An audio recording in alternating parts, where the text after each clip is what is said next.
Moon की motion around the earth और earth की motion around the sun, fast moving clock की motion हो या सिंपल पेंडुलम की वाइब्रेशंस हो, ये सभी मोशंस एक फिक्स्ड टाइम के बाद फिर से रिपीट होती है। बच्चों के झूलते झूले हों या ड्रम के थरथराते हुए प्लेट हों या गिटार के बजते हुए तार हों, ड्रोन के रोटेटिंग फैन्स और तेज़ रफ्तार गाड़ियों के रोटेटिंग व्हील्स, इनमें से हर एक की मोशन पीरियोडिक मोशन है।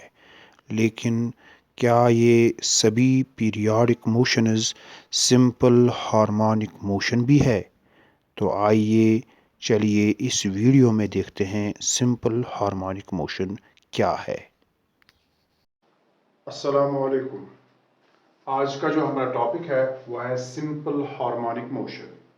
Simple harmonic motion is that periodic motion in which the restoring force is directly proportional to the displacement from the equilibrium. तो इसमें जो पहला पॉइंट आपको दिखेगा वो है periodic motion. What is the periodic motion? For example earth की motion लेंगे अराउंड द सन। तो अर्थ की मोशन जो अराउंड द सन है वो है एक सर्कुलर पाथ में। अगर एक सर्कुलर मोशन करने में मुकम्मल करने में 365 डेज प्लस सम आवर्स लगे तो नेक्स्ट एक और जो सर्कल कंप्लीट करना है उसमें भी उतना ही टाइम लगता है।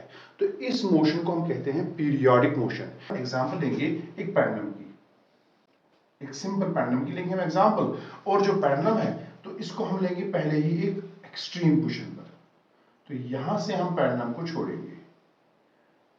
तो जो ही हम पेंडुलम को यहां से छोड़ेंगे तो ये पेंडुलम यहां तक आएगा और ड्यू टू इनर्शिया यहां तक जाएगा। जो ही ये यहां तक जाएगा तो एक रेस्टोरिंग फोर्स से वापस खींचेगा, लेकिन ये फिर भी आगे जाएगा यहां तक जा सकेगा। यहां पे रेस्टोरिंग फोर्स से वापस लाएगा। तो फॉर एग्जांपल यहां से यहां तक इसे 10 सेकंड्स लगे और जब ये वापस यहां से वापस गया तो ये फिर वहां पर पहुंचा और फिर से 10 सेकंड्स लगे। तो कुल बिल इससे लगे 20 सेकंड्स। तो आफ्टर 20 सेकंड्स ये अपनी मोशन रिपीट करता है। तो ये भी है एक पीरियोडिक मोशन। इसी मोशन को the periodic motion in which the restoring force है is directly proportional to the displacement.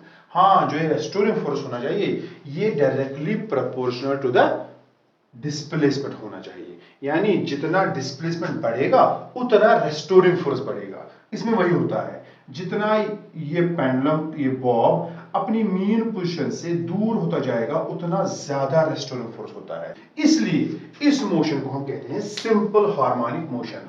अब है डिस्प्लेसमेंट। तो डिस्प्लेसमेंट हम रिप्रेजेंट करेंगे एक्स से, वाई से भी कर सकते हैं, हम एक्स से करेंगे। तो हमारा डिस्प्लेसमेंट कितना है?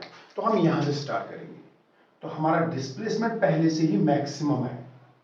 तो हम मैक्सिमम जो डिस्प्लेसमेंट है उसका नाम हम रखेंगे ए, एम्पलीट्यूड।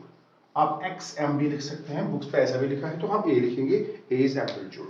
और इसको जो रिप्रेजेंट करेगी वो या तो होगी कोसाइन फंक्शन या साइन फंक्शन। तो हम कोसाइन फंक्शन लेंगे फॉर एग्जांपल, तो हम कॉस लेंगे। ये जो इसका डिस्प्लेसमेंट चेंज हो रहा है वो डिस्प्लेसमेंट चेंज हो रहा है विद टाइम। तो जो फंक्शन एक्स है, एक्स फंक्शन है टाइम की, तो यहां पे टाइम आना चाहिए। अब क्वेश्चन ये है कि जो कोसाइन फंक्शन है वो तो एंगल की फंक्शन होती है, टाइम की तो फंक्शन नहीं हो सकती है। तो इसलिए हम इस टी पे मल्टीप्लाई करेंगे के, ताकि ये के टी जो है ये एंगल बने। अब हम देखेंगे कि के क्या हो सकता है। तो यहां तक तो क्लियर हुआ कि x is equal to a cos k t. जब टाइम यहां से हम लेंगे टाइम जीरो स्टार्ट करेंगे, टाइम जीरो, तो t जीरो हो जाएगा तो cos जीरो इज 1। तो यहां पे a आएगा वैल्यू। तो a तो आंसर है, मैक्सिमम डिस्प्लेसमेंट है। और जो ही t बढ़ता जाएगा तो cos की वैल्यू कम होती जाएगी। और यहां पे जब हम पहुंचेंगे तो हम यहां पे टाइम, जो टाइम और k का इंटू आएगा वो आएगा 90। तो cos 90 इज जीरो और इसका जो डिस्प्लेसमेंट है वो जीरो बन जाएगा। अब हमें देखना है कि के टी क्या है।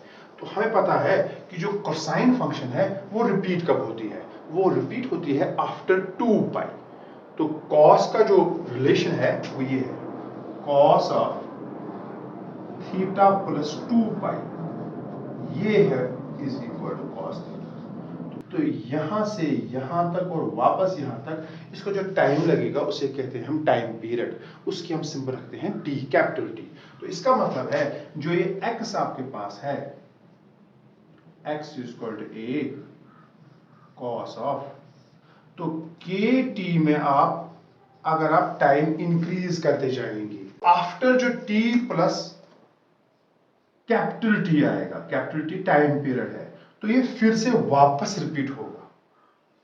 लेकिन ये रिलेशन बताती है कि जो x यहां पर is equal to a cos of k t plus 2 पाई, ये वापस आएगी। ये दो रिलेशन सेम है, तो इसका मतलब है के स्मॉल के इंटू टी प्लस टी जो है वो इज इक्वल टू है के टी प्लस 2 पाई। तो आप देखेंगे इसमें के टी आएगा प्लस के और कैपिटल टी आएगा is equal to k t plus 2 पाई। तो के टी और के टी कैंसिल हुआ, k of t is equal to 2 पाई। तो टी के का रिलेशन जो आया, के का रिलेशन जो आया वो आया 2 पाई ओवर टी।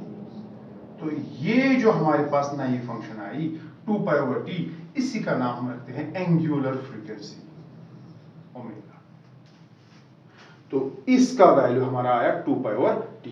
तो हमारा जो इक्वेशन है वो क्या बनी, वो बनी displacement is equal to a cos of k t. तो के टी एक्चुअल क्या है, के एक्चुअल है ओमेगा और टी, या हम लिखेंगे ए इज कॉस ऑफ ओमेगा का वैल्यू क्या है 2 पाई ओवर कैपिटल टी। तो ये हमारी रिलेशन आ गई डिस्प्लेसमेंट की। इससे आप वेलोसिटी भी निकाल सकते हैं। तो वेलोसिटी क्या होती है, वो होती है dx ओवर dt। तो इसकी डिफरेंशिएशन हो गई, तो ए ही रहेगा, कॉस की डिफरेंशिएशन है minus sine of omega t into differentiation of omega t, t की डिफरेंशिएशन 1 है तो रहेगा ओमेगा, तो ओमेगा बाहर आएगा। तो ये आपकी वेलोसिटी आ गई। एक्सेलरेशन क्या है, वो है dv ऑफ dt। तो इसकी अब डिफरेंशिएशन होगी तो माइनस ओमेगा ए तो बाहर ही आएगा, साइन ओमेगा टी की डिफरेंशिएशन है कॉस ओमेगा टी, और ओमेगा टी की डिफरेंशिएशन है omega multiply by 1 is equal to बाहर ओमेगा। आएगा, तो बन गया ओमेगा स्क्वायर। तो आपकी एक्सेलरेशन क्या आई, minus omega square A cos of omega T. Thank you.